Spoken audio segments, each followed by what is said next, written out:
আপনারা বাসায় গিয়ে একটা প্রযুক্তি সম্পর্কে পড়াশোনা করেন, আমি আর কিছু বলে দিব না পাবলিকলি। প্রযুক্তিটার নাম হচ্ছে হার্ট, HAARP, হার্ট। আপনারা তুরস্কের ভূমিকম্প সম্পর্কে জানেন। কিছু বিষয় আছে যেটা আমি এখনো মেলাতে পারছি না। বুঝলাম যে ভূমিকম্প আল্লাহ পাকের আযাব, আল্লাহর গজব। কাফের মুশরিক মুনাফিকদের উপর যখন আসে তখন এটা গজব বলেই ধরে নেওয়া যায়। আর যখন মুমিন মুসলিমদের উপরে আসে তখন আমরা মনে করি এটা আমাদের হয়তো পাপের শাস্তি, বা আল্লাহ পাক আমাদেরকে সতর্ক করছেন, অথবা রহমত, এর মধ্য দিয়ে আল্লাহ গুনাহ মাফ করে দিবেন, আমরা এমনটা মনে করি। কিন্তু কিছু পয়েন্টস এখনো মিলাতে পারছি না। 1 মাস আগে নেদারল্যান্ডের একজন বিজ্ঞানী বলেছিলেন যে 1.5 মাসের মধ্যে তুরস্কে একটা ভূমিকম্প হবে। 1 মাস আগে নেদারল্যান্ডের একজন বিজ্ঞানী বলেছিলেন 1.5 মাসের মধ্যে তুরস্কে একটা ভূমিকম্প হতে পারে।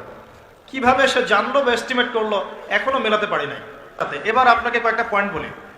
নেদারল্যান্ডের সেই বিজ্ঞানী কেমন করে বললো যে 1.5 মাসের মধ্যে এটা হতে পারে, 1 পয়েন্ট।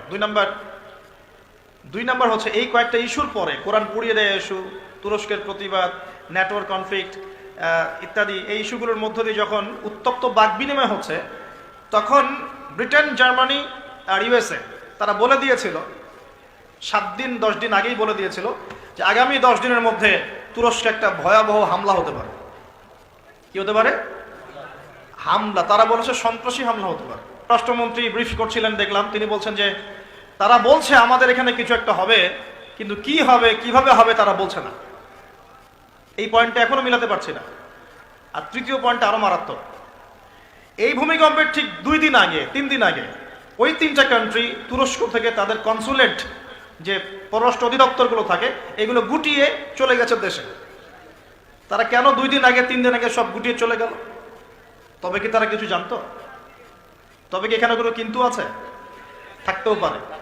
এই কয়েকটা প্রশ্ন মনের মধ্যে খুব দানা বাঁধছে যে কেন। 6 ফেব্রুয়ারি 2023 গাজিয়ান্তেপ শহর থেকে পশ্চিম তুরস্কের দক্ষিণাঞ্চলে স্থানীয় সময় রাত 4:17 আঘাত হানে 7.8 মাত্রার শক্তিশালী ভূমিকম্প, যার ফলে তুরস্ক ও সিরিয়ায় ব্যাপক ক্ষতি সাধিত হয়। এরপর থেকে কয়েকটি আফ্রাসক ধ্বংসস্তূপে পরিণত হয় তুরস্ক ও সিরিয়ার বেশ কিছু অঞ্চল। ভূপৃষ্ঠ থেকে 17 কিলোমিটার গভীরে ছিল এর উৎপত্তি স্থল।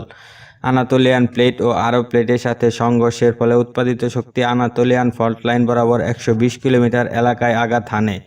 সৃষ্টি হয় ভূমিকম্পের, যার ফলে আশপাশের অঞ্চলে ব্যাপক ধ্বংসযজ্ঞ শুরু হয়। এখন পর্যন্ত মৃতের সংখ্যা 43,000 ছাড়িয়েছে। বাংলাদেশের সোশ্যাল মিডিয়া, ফেসবুক, ইউটিউবে একটি ঘটনা ছড়িয়ে পড়ে, যা হলো হার্প প্রযুক্তির মাধ্যমে ঘটানো হতে পারে এই ভূমিকম্প। জনপ্রিয় ইসলামিক মোটিভেশনাল বক্তা তোহা মোহাম্মদ আদনানের এক বক্তব্যের পর বিষয়টি আরও ভাইরাল হয়। ইসলামের দৃষ্টিকোণ থেকে ভূমিকম্পের মতো প্রাকৃতিক দুর্যোগ কেন আসে তা কম বেশি সবারই জানা। আজকে আমি আপনাদের দেখাবো কিভাবে মানুষ ভূমিকম্প সৃষ্টি করে ও হার্প প্রযুক্তির মাধ্যমে কি এত বড় শক্তিশালী ভূমিকম্প তৈরি করা সম্ভব কিনা।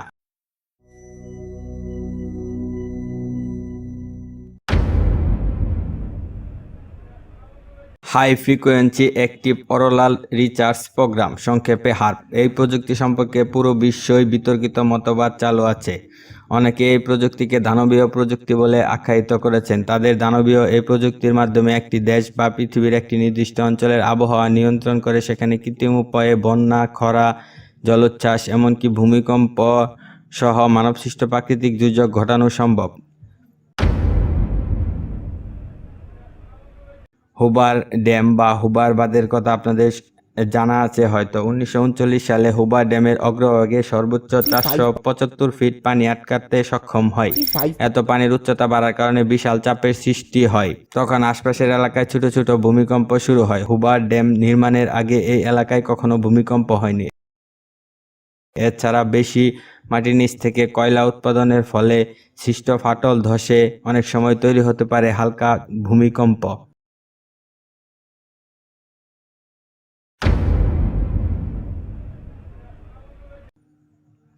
হার্প প্রোগ্রামের লক্ষ্য ছিল আয়নোস্ফিয়ার বা আয়নমণ্ডলের বৈশিষ্ট্য এবং আচরণ নিয়ে গবেষণা করা। আয়নোস্ফিয়ার হচ্ছে সমুদ্রপৃষ্ঠ থেকে 48 কিলোমিটার থেকে শুরু করে 965 কিলোমিটার পর্যন্ত বিস্তৃত বায়ুমণ্ডলীয় এলাকা। এটি নিয়েই হার্পের গবেষণা কার্যক্রম চলমান আছে। সহজভাবে বললে আয়নোস্ফিয়ারের উচ্চ কম্পনাঙ্কে রেডিও তরঙ্গ পাঠানো হয়, এর প্রভাব পর্যবেক্ষণ করা হয়। হার্পের অবস্থান মার্কিন যুক্তরাষ্ট্রের আলাস্কায়।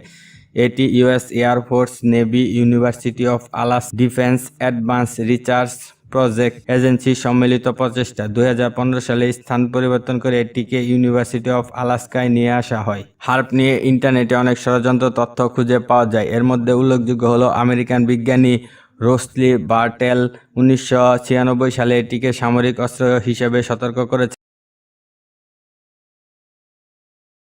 কানাডিয়ান অর্থনীতিবিদ বলেছেন, হার্পের মাধ্যমে বন্যা, হারিকেন, খরা, এমনকি ভূমিকম্পকেও প্রভাবিত করতে সক্ষম। এছাড়াও হাইতি, পাকিস্তান, ইরান, গ্রিস, ফিলিপাইনে বিভিন্ন দুর্যোগের কারণ হিসেবে বিভিন্ন সময় হার্পের নাম সামনে আসে, তবে কোনোটিরই বৈজ্ঞানিক প্রমাণ খুঁজে পাওয়া যায়নি। এর আগে এমন অভিযোগের বিপরীতে 2016 সালে হার্প তাদের প্রোগ্রামটিকে জনসাধারণের জন্য উন্মুক্ত করে দেয় এবং সবাইকে সেটি ঘুরে দেখার আমন্ত্রণ জানায়। হার্পের সাথে ভূমিকম্পের কোনো সম্পর্ক আছে কিনা এমন প্রশ্নের জবাবে হার্পের পক্ষ থেকে কোনো উত্তর খুঁজে পাওয়া যায়নি। তবে আবহাওয়া নিয়ে হার্পের অফিসিয়াল ওয়েবসাইট ফ্রিকোয়েন্টলি আস্কড কুয়েশ্চন বিভাগে তাদের তরফ থেকে একটি উত্তর খুঁজে পাওয়া যায়, যেখানে হার্প আবহাওয়া পরিবর্তন বা নিয়ন্ত্রণ করে না বলে তারা জানায়।